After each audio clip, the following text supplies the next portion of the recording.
Assalamualaikum warahmatullahi wabarakatuh. Waalaikumsalam warahmatullahi wabarakatuh. Selamat datang Pak Priyadi di ruang terhormat. Alhamdulillah, luar biasa. Terima kasih Pak Edi atas undangannya di podcast Turin. Ini suatu kebanggaan dan kehormatan ini saya diundang di sini nih. Di samping ruang terhormat, Pak Priyadi perlu dipahami bahwa ini ruang keramat, Pak. Oh iya? Maksudnya keramat gimana tuh? Sebab seluruh dialog kita, Iya. kata per kata akan disaksikan oleh puluhan, ratusan, ribuan, bahkan mungkin jutaan. Amin, amin, Dan semoga menginspirasi, amin, banyak memberikan manfaat terutama untuk dunia tour and travel. amin, amin, amin. Aduh. Pada pokok pembahasan kita kali ini Pak Priyadi Iya. terkait dengan tour leader. Oke. Kesan pertama ketika masuk di dunia ini, apa yang bisa menginspirasi kita? Menjadi seorang tour leader. Seorang gitu tour ya? leader awal Atau profesi tour leader. tour gitu ya? leader. Wah, ini pembahasannya bisa 7 hari 7 malam ini. Karena memang profesi tour leader itu buat saya pribadi itu profesi terhormat. Profesi terhormat. Karena tidak semua orang bisa menjadi tour leader. Tour leader itu multi talenta. Karena tidak cukup hanya punya satu talenta saja bekal menjadi seorang tour leader. Wah, ini menarik nih. Nanti saya akan bedah satu persatu. Tapi karena keterbatasan waktu, saya mencoba mengkerucutkan. Artinya begini, bahwa namanya aja tour leader. Tour leader, leader, pemimpin rombongan, pemimpin tour. Ya, jadi kita sebagai pemimpin rombongan, ya, di mana anggota tour kita itu bisa terdiri dari berbagai macam latar belakang. Alhamdulillah klien saya punya klien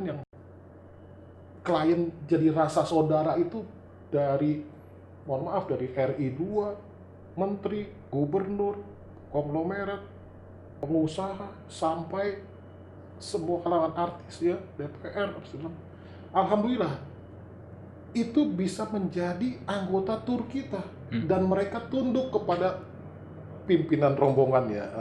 Artinya profesi tour leader ini luar biasa. Kita bisa mengatur mereka, tapi dalam tanda kutip mengatur untuk kebaikan, ya, dalam perjalanan. Kurang lebih Pokoknya begitu. pada saat itu mau menteri, mau pejabat, Tunduk sama tour leadernya, ya kan? oke Iya dong. oke. Karena kita yang tahu di lapangan. Oke. Jadi saya yang bisa mengatur, mohon maaf Pak Menteri, besok kita bangun jam 5, setelah sholat subuh, sarapan, jam 7 kita harus berangkat. Karena perjalanan dari satu kota ke kota lain, apalagi katakan perjalanan panjang di Eropa gitu ya, memerlukan waktu yang tidak sedikit gitu. Kita tahu kan durasinya dari satu negara ke negara lain. Kita harus hitung durasinya dan kita harus sampaikan ke beliau. Beliau nurut. Kalau nggak nurut ya gimana?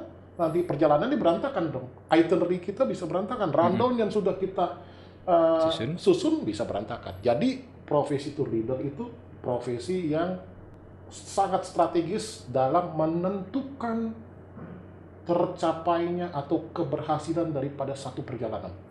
Oke, Pak Priyadi, kita dalam kisah menjadi tour leader, pasti dong kita pernah memiliki kisah miskomunikasi dengan peserta tour karena latar belakang mereka berbeda, Ya. pemahaman pasti berbeda Betul. dengan apa yang kita sampaikan. Besok jam 5 belum tentu. Iya. Besok kemana ternyata dia memahami Iya. apa.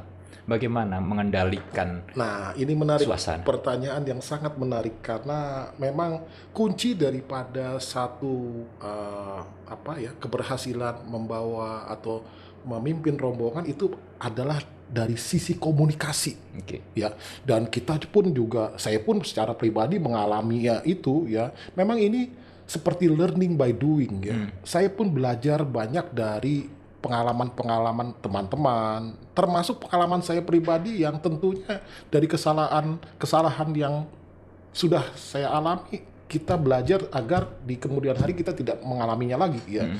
Oke, begini, Pak Edi, ini menarik.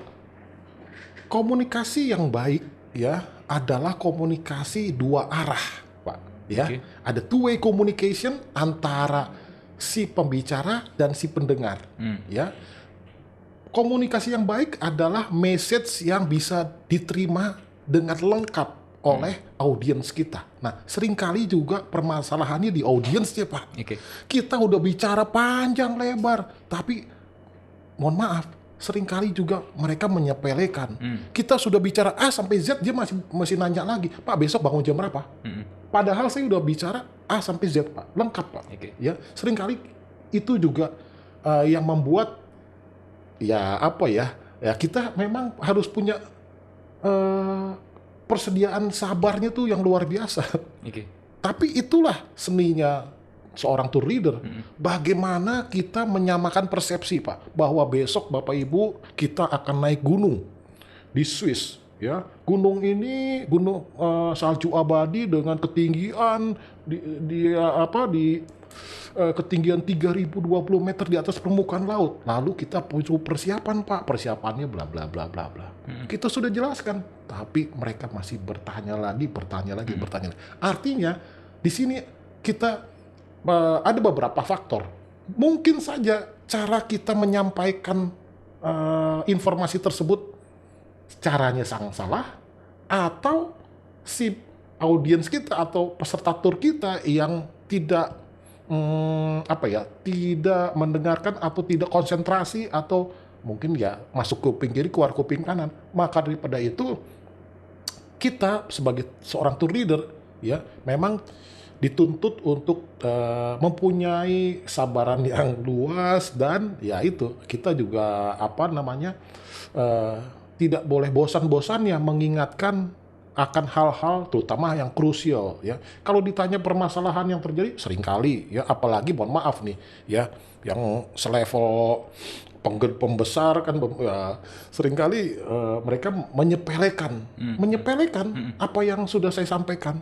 Nah itu triknya seperti apa supaya message kita betul-betul nyampe kepada mereka? Memang semuanya itu, kalau saya pribadi ya, memang masing-masing tour leader itu punya gaya masing-masing. Kalau gaya saya bawanya gaya-gaya santai.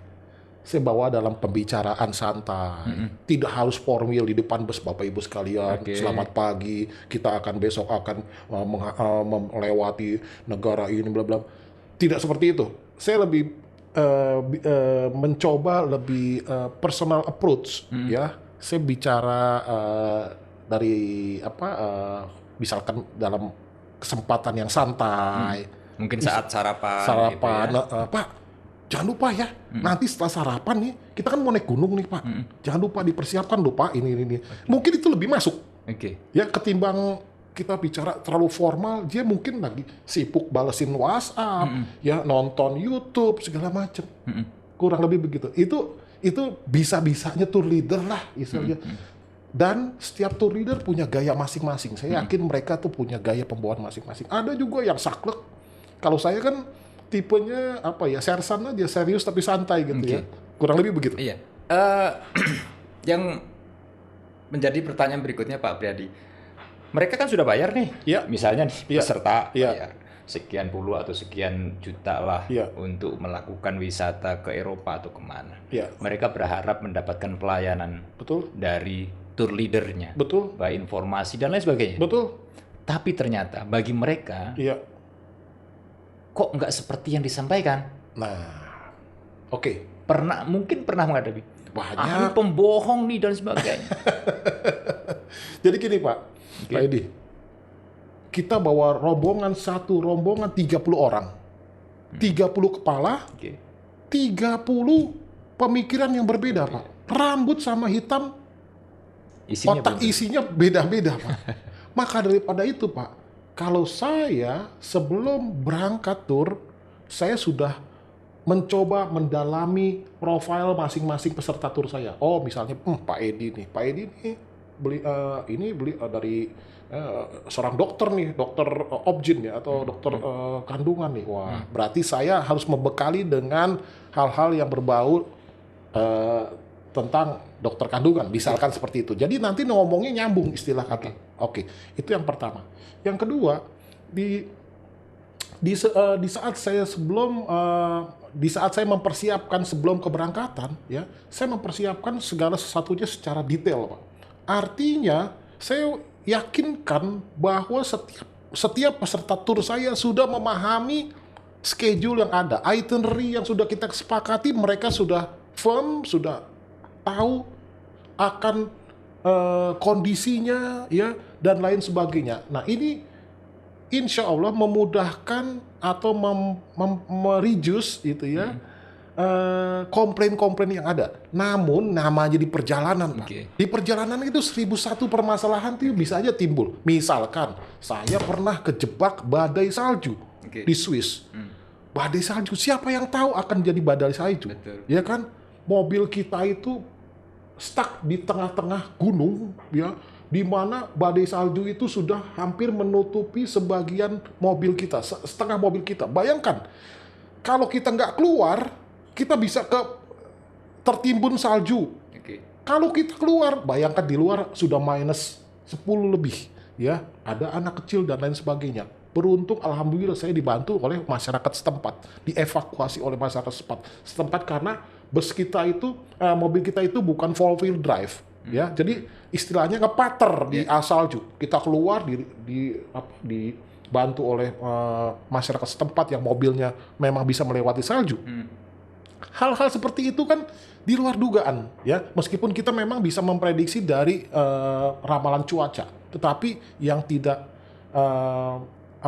hal-hal yang tidak kita inginkan bisa saja terjadi. Nah, hal-hal tersebut ya memang bisa dikatakan force major, atau kita juga bisa menginformasikan di awal bahwa begini loh kalau kita berpergian dalam winter, ya, bahwa ada resiko-resiko ya yang akan kita hadapi. Meskipun semua itu juga ya kita juga harus waspada ya dengan persiapan-persiapan yang ada. Kurang lebih begitu. Saya sempat pernah melihat Pak Priadi sholat di atas gunung. Ya. Apa itu Pak Priadi? Oh, itu di Gunung Titlis di Switzerland. Ya, di ketinggian 3020 meter di atas permukaan laut. Itu salju abadi. Ini pencapaian yang termasuk yang luar biasa atau sedang-sedang saja Pak Priadi? Sebetulnya itu bukan, insya Allah kita tidak berniat menjadi satu konten demi konten gitu ya.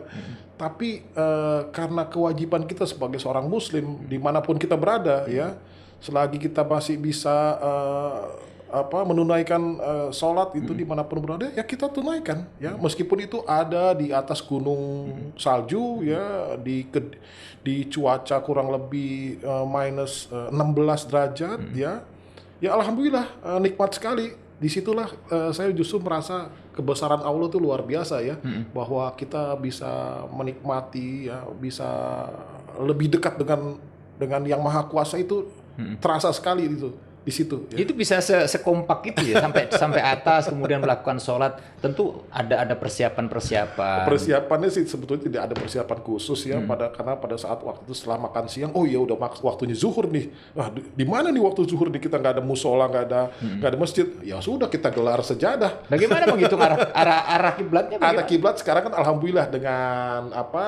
dengan aplikasi ya kita bisa mendapatkan direction menuju kiblat. Oke. Alhamdulillah. Bicara soal tour leader, kita coba lebih fokus kepada bagaimana menghadapi para wisatawan atau peserta wisata kita untuk wilayah Eropa. Pernah mengalami hal yang paling, kalau ini terjadi lagi saya muak, nggak mau lagi. Karena mungkin barangkali ya namanya mulut kan nggak bisa ngerem kita. Ini maksudnya dari alam atau personal karena alam kemudian personal ikut-ikutan. Oke. Ini travel nggak becus ini kalau kayak begini nih. Nah, ini tour leader kan dituntut untuk memiliki 1000 cara menghadapi itu. Baik cuacanya ekstrim atau tidak ekstrim, orangnya galak atau tidak galak kan gitu. Ya. Jadi kami waktu sekolah ya, karena untuk menjadi seorang tour leader pun kita punya sekolah ya. Kita sekolah pariwisata cukup panjang ya. Jadi di dalam masa kuliah saya dulu, saya mendapatkan satu mata kuliah, namanya mata kuliah psikologi, ya kan.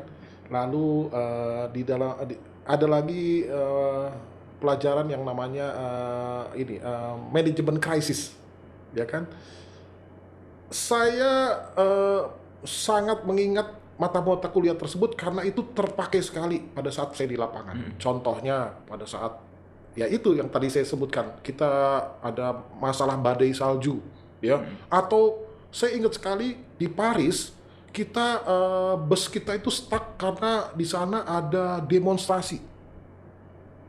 2 tahun yang lalu itu demonstrasi di Paris itu, di kota Paris itu masih itu setiap hari Sabtu demo terus, sehingga kita tidak bisa masuk kota Paris dan kita harus berjalan kaki masuk kota Paris. Bayangkan ya. Nah, tentunya dari beberapa peserta tur ada yang keberatan dong. Waduh, bagaimana nih?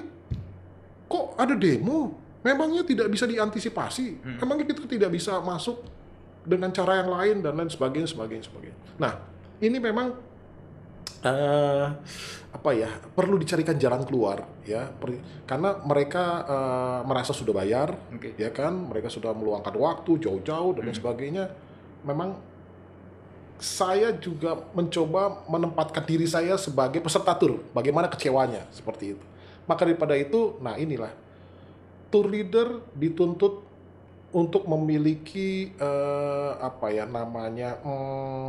respon yang cepat gitu ya, untuk mengambil keputusan di saat-saat yang kritis seperti itu ya. Misalnya pada saat saya mendapatkan permasalahan di saat ada demonstrasi di mana peserta tur saya 20 orang semua harus turun dari bus, ya kan? Bagaimana nih kita bisa mencapai satu titik, katakan bisa mencapai Menara Eiffel, ya kita harus mencari solusinya, dituntut mencari solusi. Tidak mungkin tour leader kontak di kantor dulu, bagaimana Pak kantor ini jalan keluarnya nih.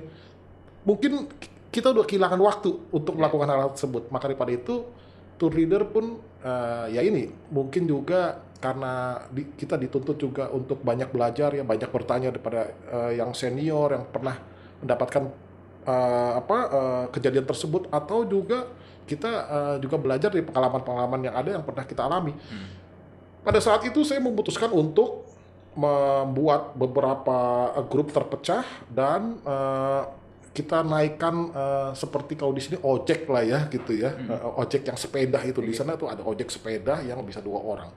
Saya waktu itu kita udah tidak berhitung uangnya berapa gitu. Yang penting semua happy, semua jadwal acara kita bisa terpenuhi dan happy ending.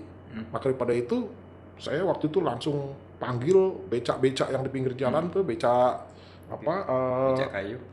Bukan becak kayu, seperti apa ya?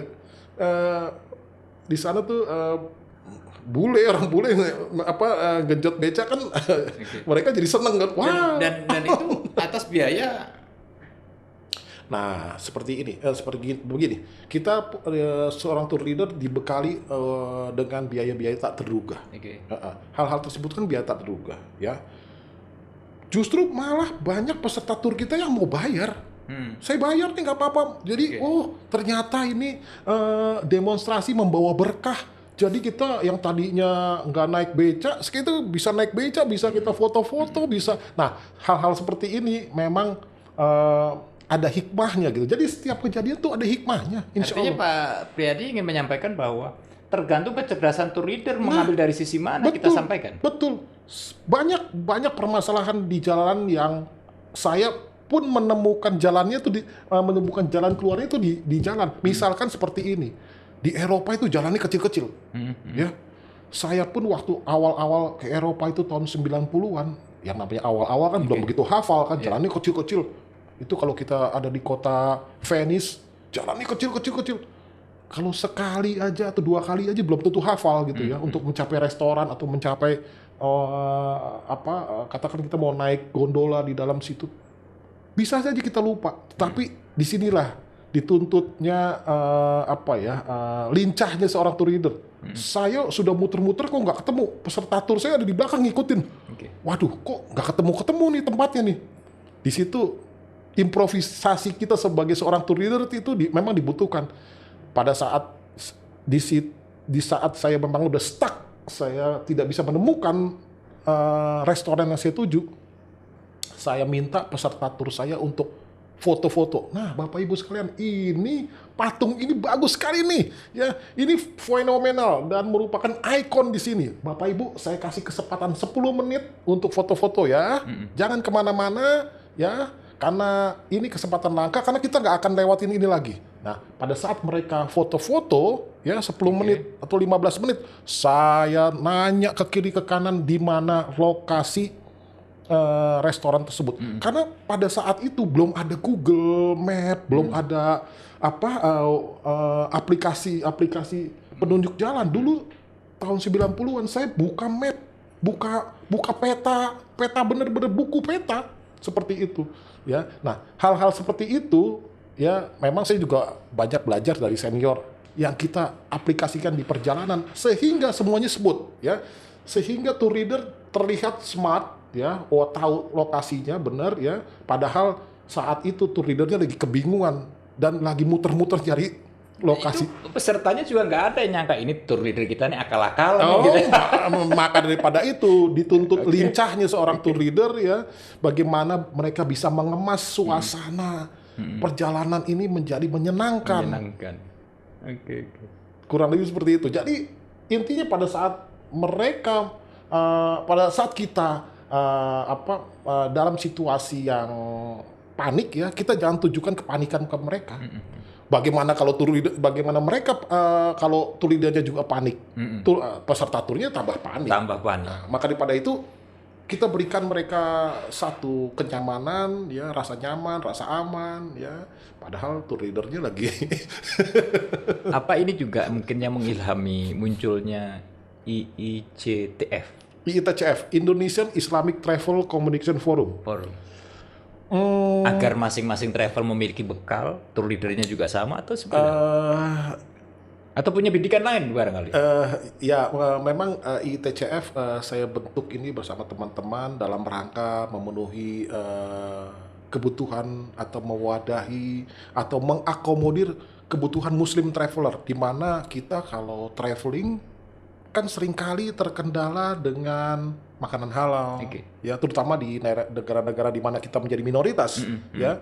Dan kedua, kita juga kesulitan mendapatkan masjid, musola untuk sholat, ya kan. Basicnya kan kita itu dulu, ya, makanan halal dan tempat sholat, ya.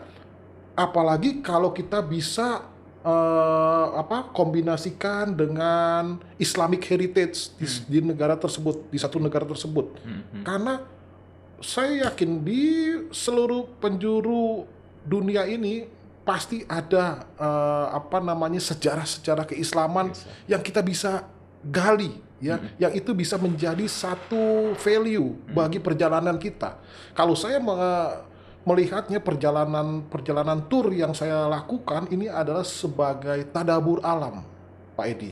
Bukan hanya kita sekedar selfie, foto-foto, shopping, itu bonus buat saya. Tetapi esensinya adalah perjalanan ini adalah bagaimana kita bisa mempertebal keimanan kita dengan kita melihat tanda-tanda alam, dengan melihat kebesaran ciptaannya. Ciptaan Allah ini luar biasa, Pak. Luar biasa. Saya seringkali membawa peserta tur, ya, terutama ke daerah-daerah Skandinavia, Eropa Utara, ya, yang yang mempunyai pegunungan, danau yang cantik-cantik, ya. Indonesia juga banyak yang cantik-cantik. Ke negara-negara Eropa, ya, dengan saljunya luar biasa. Mereka sampai bisa menitikan air mata karena apa? Karena rasa bersyukurnya. Rasa begitu kecil di hadapan Allah. Nah, ini nih yang saya rasakan bahwa perjalanan kita ini bukan semata-mata hanya foya-foya atau sekedar bisa dilihat di Instagram bahwa kita gaya loh jalan-jalan ke luar negeri. Bukan tidak sesempit itu, tetapi kita bagaimana kita menumbuhkan rasa bersyukur kita bahwa kita ini diberikan kesempatan menikmati ciptaan Allah yang luar biasa. Berarti dalam apa namanya runtunan acara atau jadwal perjalanan itu terselip acara khusus bagaimana kita bisa mentadaburi alam yang kita datangi atau seperti apa? Iya, jadi kita kemas ya supaya mereka memahami bahwa ini loh sedemikian rupa Allah menciptakan. Memang kita menggiring seperti itu, Pak. Jadi memang semuanya kita akomodir lah ya. Untuk yang suka selfie, kita kasih waktu selfie. Untuk yang suka shopping, ya kita kasih waktu shopping. Untuk yang suka kulineran, kita kasih kulinernya yang benar-benar sesuai dengan syariat kita yang halal. Dan tentunya kewajiban kita sebagai seorang muslim untuk sholat kita akomodir, Pak. Nah, selama ini kan ya kita kan ini terlena, Pak. Ya kan, mohon maaf ya. Udah saatnya shopping lupa waktu yang lain seperti itu ya. Atau mohon maaf ya, selama ini kan ya tur-tur umum, mohon maaf nih, tur-tur umum kan tidak mengakomodir kebutuhan muslim traveler, Pak. Ya kan? Saya seringkali sedih pada awal-awal saya traveling. Aduh, kok mau sholat susah, mau makan susah gitu ya. Akhirnya saya timbul satu cita-cita bahwa suatu saat saya harus punya travel sendiri yang bisa mengatur perjalanan ini secara islami, ya, artinya mengakomodir kebutuhan muslim traveler. Dan alhamdulillah 2010 saya diberikan kemudahan dan atas izin Allah kita buat pelan-pelan yang namanya Muslim Tour atau Halal Tour, yang dimana saat itu mungkin masih banyak travel yang tidak melirik kepada Muslim Tour dan Halal Tour. Dan alhamdulillah saat ini sudah mulai masif ya. Tapi itu pun persentasenya masih kecil sekali, Pak Edi, kalau dibandingkan dengan travel-travel yang ada ya, atau travel umroh dan haji yang ada. Tapi alhamdulillah saya senang sekali seperti teman-teman di Kesturi dan asosiasi lain sudah mulai melirik bahwa Muslim Tour atau Halal Tour ini adalah bagian daripada perjalanan kita. Artinya kita sebagai penyelenggara travel ya, saya rasa kita juga berkewajiban untuk mengakomodir kebutuhan muslim traveler kita, ya kan? Karena mereka pun, ya saya tanya aja sama Pak Edi, kan Pak Edi selain umroh dan haji, Pak Edi juga pengen dong jalan-jalan ke Jepang, ya kan, ke China, ke Eropa, Amerika, betul kan? Pengen dong melihat bumi Allah yang lain di samping tanah haram, betul nggak? Nah, disitulah kita harus hadir, Pak, untuk mengakomodir kebutuhan mereka, kebutuhan muslim traveler ini. Basicnya itu halal food dan tempat sholat. Bagaimana saat ini upaya untuk menggalakkan halal tour? Nah, itulah Pak, dari IITCF, Indonesia Islamic Travel Communication Forum, yang awalnya hanya teman-teman sekitar gitu ya. Saya mencoba menggandeng teman-teman lain ya, dari satu asosiasi ke asosiasi lain. Saya mencoba mensosialisasikan bahwa kita ini wajib loh mengakomodir kebutuhan muslim traveler kita. Kita berdosa nih Pak Edi kalau kita tidak mengakomodir kebutuhan muslim traveler.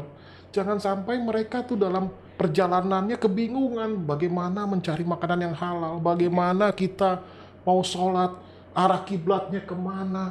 Kita apa kita tega, Pak Edi, bahwa kita tahu tapi kita tidak bisa apa-apa, ya kan? Nah, maka daripada itu ya, melalui podcast yang terhormat kita ini ya, saya ingin mengajak teman-teman para pelaku travel dimanapun berada, ya ayo, market muslim kita ini besar sekali Pak. Bayangkan penduduk kita mayoritas muslim, dan muslim terbesar di dunia Pak. Kalau dibandingkan dengan negara-negara tetangga kita, mohon maaf ya, kayak seperti Malaysia, penduduknya hanya 32 juta Pak. Ya, kita ini hampir 8-9 kali lipatnya Pak dari Malaysia. Katakan seperti itu ya. Dan maka daripada itu, market muslim Indonesia adalah market yang sangat potensial untuk digarap ya. Maka daripada itu sekarang kalau kita lihat Pak ya, Pak Edi, tur umum pun sekarang sudah membidik ke market muslim. Mereka sudah punya kanal-kanal atau divisi-divisi halal tour atau muslim tour. Karena apa? Karena memang sekarang dunia berubah. Muslim traveler sekarang sudah mulai kritis ya, agar perjalanannya tuh nyaman dan terakomodir dengan kebutuhan muslim traveler tersebut. Sampai saat ini IICTF ya, memberikan apa kepada mereka yang bergabung? Kami ini sebuah forum Pak, sebuah forum cair, jadi bukan asosiasi ya. Kami ini hanya sebuah gerakan gitu ya. Ya meskipun kami punya izinnya adalah training center, yang kami berikan adalah edukasi, ya edukasi dan mensosialisasikan bahwa travel muslim, travel haji, umroh pun mampu bermain dan menjadi tuan rumah di negeri sendiri untuk destinasi-destinasi di luar haji dan umroh. Karena kan selama ini berpuluh-puluh tahun dia travel haji dan umroh, mohon maaf, hanya fokus di haji dan umroh. Ya, kalaupun ada di luar haji umroh, mungkin terbatas hanya Turki, Aqsa, ya, atau negara-negara Middle East. Karena ya kalau naik Emirates kan transitnya di Dubai, kalau naik Etihad transitnya di Abu Dhabi, kalau naik Qatar transitnya di Doha. Sebatas itu. Tetapi sebetulnya banyak destinasi-destinasi lain yang bisa kita garap, baik itu Asia, Eropa, Amerika, Australia, Middle East sekali, dan juga Middle East. Jadi banyak sekali destinasi-destinasi yang bisa digarap, dan ini merupakan kue yang bisa digarap, ladang yang luas yang belum dicangkuli gitu loh, belum ditanami. Ini sayang sekali Pak. Ini kan sebuah opportunity, sebuah business opportunity. Bayangkan ya, seperti saat ini ya, saat pandemi saat ini nih. Nah ini cocok nih. Pada saat pandemi saat ini, di mana umroh kita belum bisa melakukan umroh. Tapi kan destinasi-destinasi lain sudah dibuka. Seperti Amerika dibuka, Perancis dibuka, Swiss dibuka, Spanyol dibuka, Turki dibuka, ya kan, Dubai dibuka. Maka daripada itu, ayo teman-teman kita garap ya tur muslim ini ya, dimana ini bisa menjadi berkah buat kita bersama ya, selagi menunggu kepastian umroh dibuka. Lalu bagaimana nanti pada saat umroh sudah dibuka atau haji sudah berjalan? Ya monggo saja ya, umroh monggo saja berjalan, tapi muslim tour juga jangan dilupakan, bahwa karena muslim tour ini juga merupakan satu business opportunity yang kita anggap merupakan potensial. Pak Priyadi menjelaskan bahwa untuk meyakinkan para travel umroh dan haji, ladangnya sedemikian luas, banyak hal yang bisa digarap, ya kan? Bahkan mungkin cuan-cuan juga banyak di situ. Insya Allah. Begitu ya, menyertai lah ya. Iya. Yang saya maksud, bagaimana kita meyakinkan bahwa travel umroh itu betul-betul sebenarnya mampu mereka gitu. Jangan-jangan mereka belum mau karena barangkali takut nggak mampu. Karena beda ini urusannya. Nah, inilah maka daripada itu melalui podcast yang terhormat ini, ya, ini adalah salah satu dakwah kita kan untuk mensosialisasikan, termasuk media-media mainstream. Karena alhamdulillah dari 2014 kami juga dibantu oleh beberapa media besar ya, yang mensosialisasikan bahwa travel muslim, travel haji umrah pun mampu dan kompeten untuk melakukan perjalanan di luar haji dan umrah. Tapi Pak Edi, kita juga harus sadar dan kita harus membekali diri ya dengan product knowledge yang mumpuni, ya kita pun juga harus mau belajar, ya mau belajar bahwa mungkin yang selama ini hanya fokus di umroh dan haji, ya kita harus belajar di dunia lain nih. Bukannya berarti dunia lain dunia gelap ya. Artinya destinasi lain gitu ya. Ini mohon maaf, ini saya sangat menggubu-gubu nih kalau bicara tentang ini. Karena apa? Saya gemes, bukan apa-apa. Gemesnya gini, banyak customer kita ya atau khalayak umum yang bertanya seperti yang Pak Edi tanyakan, yang sampaikan tadi. Bisa nggak sih travel ini bikin paket tour ke Amerika? Kan mereka kan biasanya umroh haji aja. Itu seringkali seperti itu disampaikan. Maka daripada itu ya melalui pelatihan-pelatihan, training-training yang kami lakukan ya, ayo kita sama-sama belajar ya, sama-sama belajar dan jangan malu belajar ya, agar product knowledge-nya kita upgrading skill kita naikkan terus ya kan, agar kita bisa juga bersaing dengan negara-negara tetangga kita. Nah, ini menarik nih, negara-negara tetangga kita. Kenapa saya sampai bilang kita harus bisa standar, ada standarnya. Kita harus standar kompetensi, kita harus sama negara-negara tetangga kita, minimal ASEAN. Karena apa?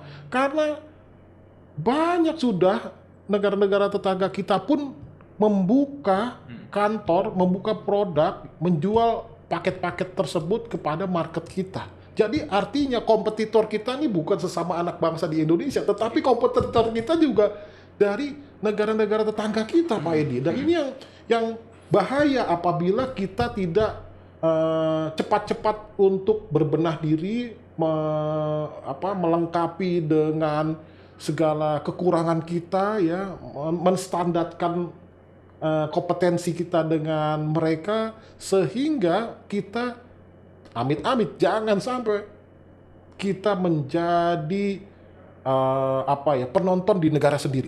Kita harus jadi pemainnya, Pak. Oke. Pak Priadi, sebelum kita tutup, satu pertanyaan lagi. Mungkin bisa Pak Priadi munculkan negara-negara mana yang pada masa pandemi ini sudah memulai, tapi teman-teman belum ngeh. Yang ngeh selama ini hanya Turki. Maksudnya destinasi gitu destinasi. Ya? Oke.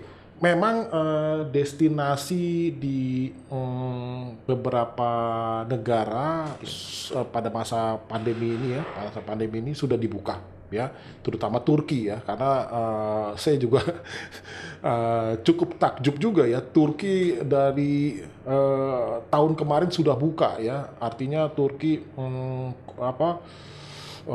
cukup berani mengambil resiko dibanding negara-negara lain ya. Kita bisa lihat dari negara-negara selain Turki seperti Amerika, Eropa, di Swiss ya, Prancis, Spanyol ya, itu sudah dibuka ya. Mereka juga merasa harus membuka destinasi tersebut ya, karena pertimbangan lain, yaitu pertimbangan ekonomi ya, karena ekonomi pun harus bergerak ya. Bayangkan apabila terlalu lama sektor pariwisata ini ditutup, ini sangat berpengaruh kepada pendapatan masyarakat setempat ya.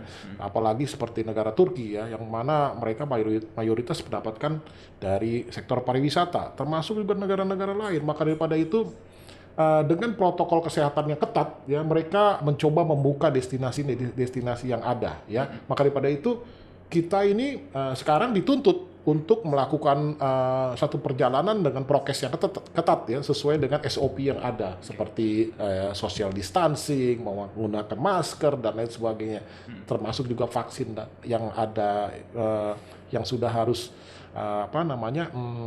dilakukan oleh atau dimiliki oleh para traveler, kurang lebih seperti itu. Maka daripada itu, dari kami sendiri ya, saya sendiri sebagai tour leader pun juga membekali dari vaksin ya, dari pengetahuan tentang virus ini ya, agar kita bisa memberikan rasa nyaman ya kepada klien kita, peserta tur kita, bahwa Anda pergi dengan protokol kesehatan yang sesuai dan mereka merasa nyaman.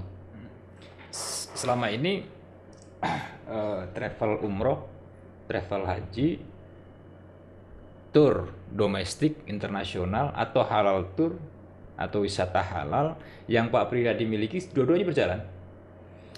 Saya awalnya memang bermain di domestik dan inbound, tetapi itu tidak lama ya. Di 1995 saya sudah hijrah di outbound, artinya di tur luar negeri. Jadi inbound saya memang, atau saya bermain di inbound dan domestik memang tidak lama. Jujur saja tidak lama. Saya lebih mendalami di outbound, di tur luar negeri, Pak Edi ya. 10 tahun terakhir ini saya konsentrasi di tur yang bernuansa Islami ya. Artinya halal tour atau muslim tour, di mana yang tadi saya sampaikan kebutuhan muslim traveler terpenuhi dan Islamic heritage-nya juga kita munculkan atau kita lengkapi, sehingga perjalanan tersebut bukan hanya sekedar perjalanan biasa, tetapi mereka mendapatkan wawasan juga bagaimana peradaban Islam di satu negara, bagaimana Islam bisa berkembang di satu negara, bagaimana kekalahan Islam di satu negara seperti di Andalusia. Ini kan menjadi satu hikmah ya, menjadi satu pelajaran yang bisa kita petik hikmahnya bagi kita ya. Nah, saya mencoba mendalami itu 10 tahun terakhir ini. Baik Pak Priyadi, ini luar biasa karena arahnya kita adalah bagaimana caranya travel umroh dan haji bermain juga di area halal tour atau wisata halal, gitu kan. Memang dibutuhkan banyak banyak amunisi untuk membuat mereka berani, gitu ya. Nah, barangkali ini menjadi PR kita.